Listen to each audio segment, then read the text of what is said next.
From the Las Vegas Review-Journal, this is RJ Politics. And I'm thrilled to be back in Nevada. Hello, Nevada. We're governor for all the state of Nevada. I have more energy than a pack of wolves. Nevada is enormously important. Welcome to RJ Politics, the podcast of the Las Vegas Review-Journal. I'm politics and government editor Steve Sebelius, alongside politics reporter Rory Appleton. Today we welcome to the podcast a very special guest, presidential candidate Andrew Yang. If this is the first time you're tuning in to our podcast, subscribe at Apple Podcasts or wherever you get your podcasts, and we'll talk more about that later in the show. But first, we're on to our special guest, Andrew Yang. Thank you very much for being here. It's great to be here. Thank you for having me. So you probably get asked about the freedom dividend as your first question in every podcast. So we're going to change it up. We're not going to ask about that. I wanted to ask about your concept of human-centered capitalism, because we hear a lot about capitalism, free market, especially from the Republican side of the aisle, treating it almost like it's a religion. It seems to me that there has never really been a pure free market of capitalism anywhere in the world at any time in history. It has always been a regulated market to some extent or another. Is that what you're talking about when you're talking about human-centered capitalism? Well, you're 100% right that there is no such thing as pure capitalism anywhere in the world. But human-centered capitalism is, to me, where we have to head in the 21st century. And for reference, GDP right now is at record highs in the United States, also at record highs in the U.S., stress, financial insecurity, student loan debt, even suicides and drug overdoses. It has gotten so bad that America's life expectancy has declined for the last 3 years in a row.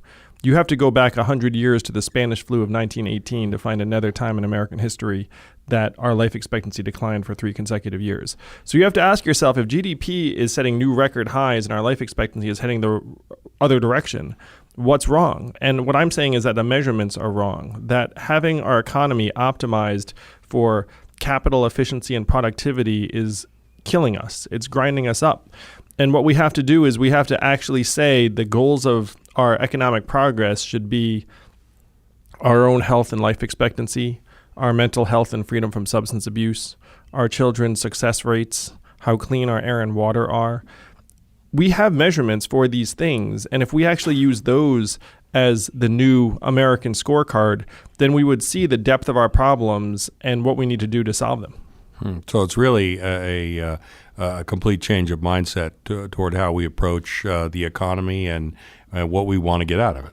Well, it's redefining economic progress to actually line up with our own human goals and values. And to me, this is imperative because we're reaching an era where technology and robots and AI and software are going to do more and more work. And so if you have this gross productivity number as your end-all be-all, then it's going to look great. Robot trucks will be great for GDP. Artificial intelligence software replacing call center workers will be great for GDP. But what's that going to mean for the people here in Las Vegas who work at that call center or who drive that truck or work at that UPS packing facility or work in the casinos and retail establishments and hospitality businesses that are replacing people with kiosks, robot bartenders, self-serve stations, and we see it all around this country, but particularly here in Nevada right now. A study came out recently that said Nevada is number 1 in the United States for the proportion of jobs that will be lost to technology and automation in the days to come. And the people here in Nevada are already seeing it around them. It's one reason why I'm doing so well here. And that's one of the things that you said led to the election of Donald Trump. Increasing automation, increasing job loss, led to frustration and a kind of a festering anger that resulted in the president being elected in 2016. 100%. Because if you look at the jobs that have been automated away, what were they? They were the manufacturing jobs in Michigan, Ohio, Pennsylvania, Wisconsin, Missouri, Iowa, all the swing states that Donald Trump needed to win and did win. We automated away 4 million manufacturing jobs over the last number of years, mostly in those states. And what happened to those jobs will now happen to retail jobs, call center jobs, fast food jobs, trucking jobs, and on through the economy. We're in the midst of the greatest economic transformation in our country's history, what experts are calling the fourth industrial revolution. Donald Trump is not the cause of all of our problems. He's a symptom. He's a manifestation. We have to actually get down into the roots and cure the disease, not only to beat Donald Trump in 2020, but also to move the country forward. So what do you think that cure is? What is the solution to automation, to progress, essentially? If you ask a normal politician what to do about automation, what they'll say is we need to educate and retrain Americans for the jobs of the future. But I dug into the numbers.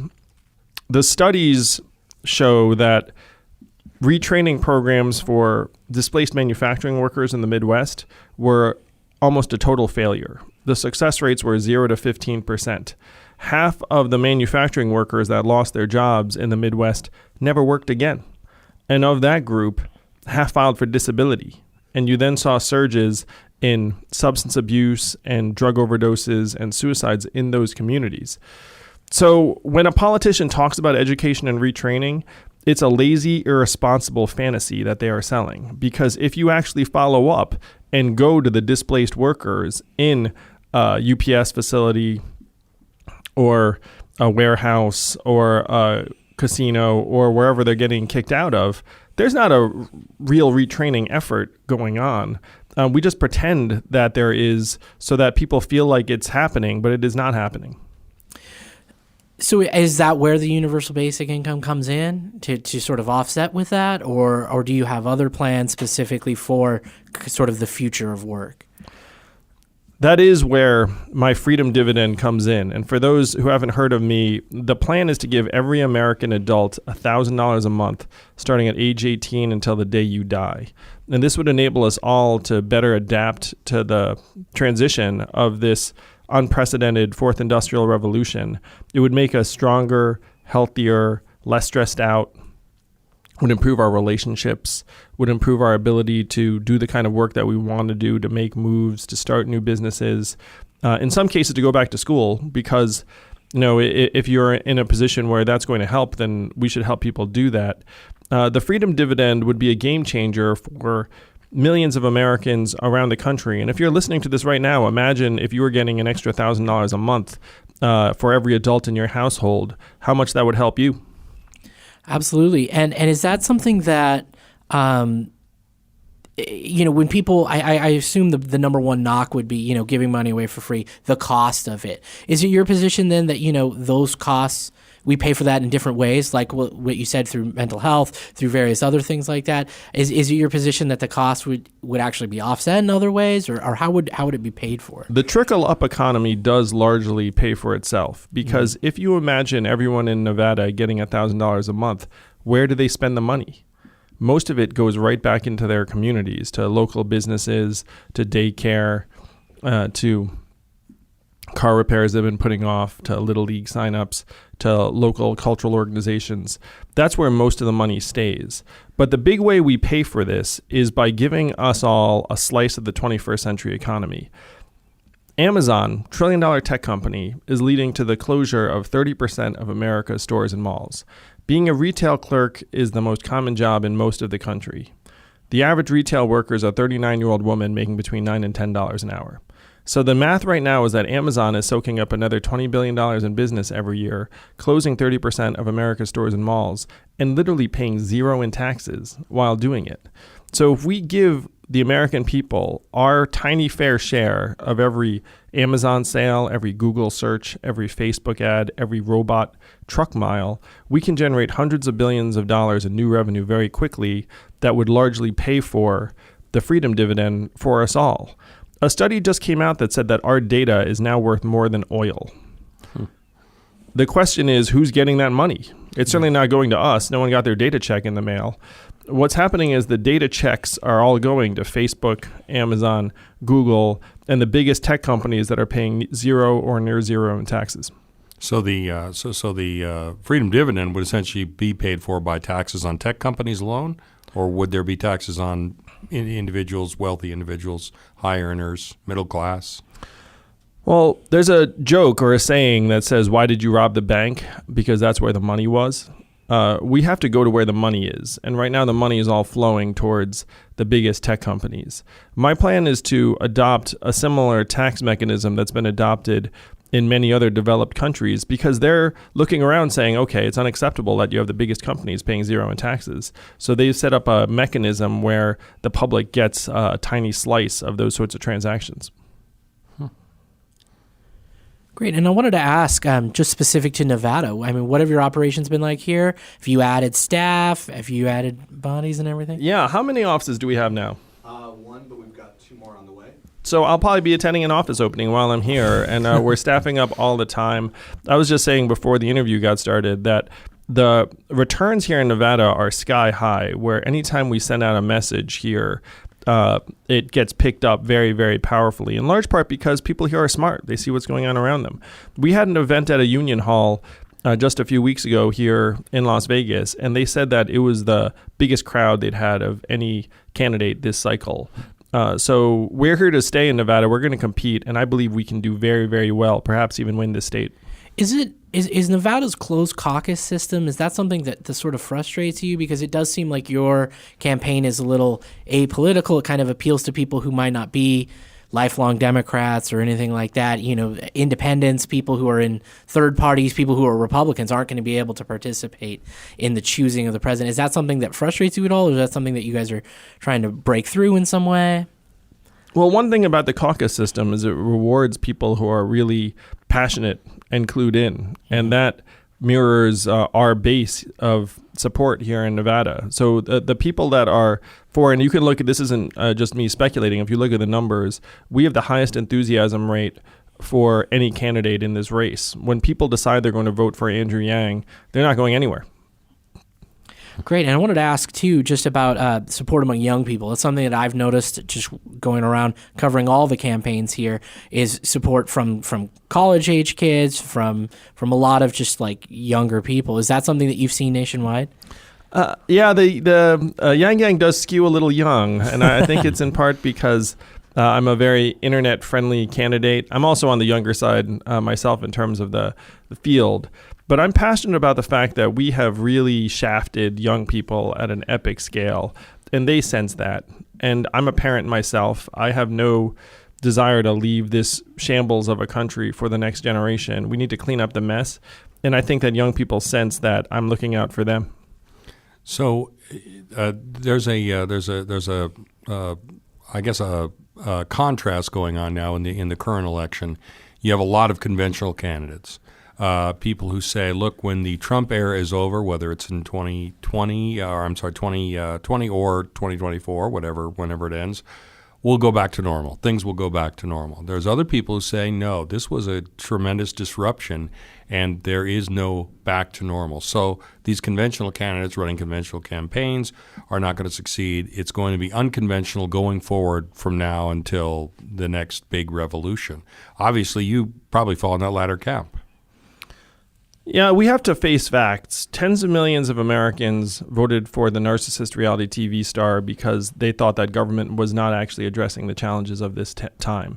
They're generally right. Our government is not up to the challenge of addressing what's been going on in our economy. We are decades behind the curve in technology in particular. The U.S. Congress got rid of the Office of Technology Assessment in 1995, so they are 24 years behind the curve in technology. And the people here in Nevada sense that. People around the country sense that. That's one reason why when someone like Donald Trump ran, he won. And so the question is whether we can start actually solving the problems that got him elected. In 2016, Donald Trump said he's going to make America great again. And Hillary Clinton's response was, America is already great. And that was not the right response. We cannot fall into the trap of thinking that if we just get Donald Trump out of the White House, everything will be sunshine and roses again, because the problems that got him elected are actually getting more and more serious by the day. But don't you think, though, that there are people, including a lot of people who voted for Donald Trump, who said, look, you know, things are really screwed up, as you pointed out, all of the things, automation, jobs, just despair about your economic lot in life. We're going to take a flyer on this guy.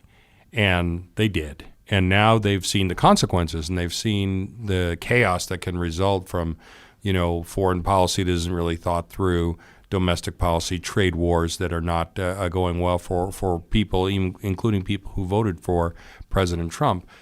Now, might not some of those people say, okay, you know what, we tried that. It was an experiment. We did our best, but now we got to get back to a regular kind of government. We've got to go back to where we went because this just didn't work. Is that a concern at all? Well, if you look back, it's not just Donald Trump. Bernie Sanders' outsized success in the last cycle, even Barack Obama's election. The fact is America's been looking for some kind of change agent for a while now because we've sensed that these problems are just getting deeper and deeper.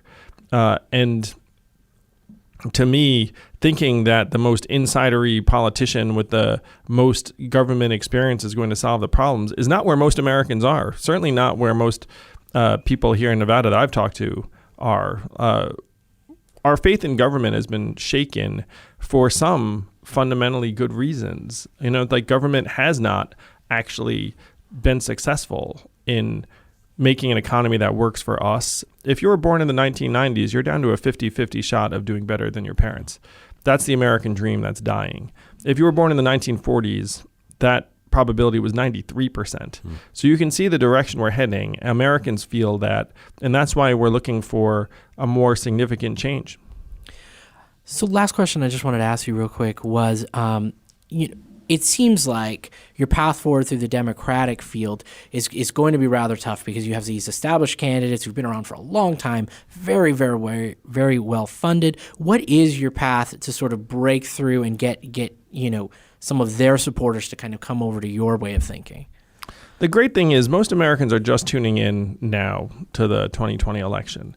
And we raised $10 million in the last quarter in increments of only $30 each. So my fans are almost as cheap as Bernie's, but there are a lot of them. And that gives us enough money so we can invest in the early states at really the same level as any of the other candidates, particularly because our campaign is still growing by leaps and bounds. Every single day, new people discover our message, and then they join the Yang Gang, and all we see is forward growth and momentum. The question is, will we grow quickly enough to win in 2020? What I'm seeing is yes, we will, because our growth has not been linear. Our growth is often exponential. So we should expect to see a lot more of you, a lot more of the Yang Gang going forward here in Nevada? Oh, yeah. You're going to see a lot more of me and a lot more of the Yang Gang here in Nevada because this state is great for us. We can win here. We're going to invest here. So if you don't see something from us, just go to yang2020.com. We'll send you swag. Just go to a local office. We've got yard signs and math hats and T-shirts for everyone. Great. Well, thank you so much for stopping by. Thank you. It's been a pleasure.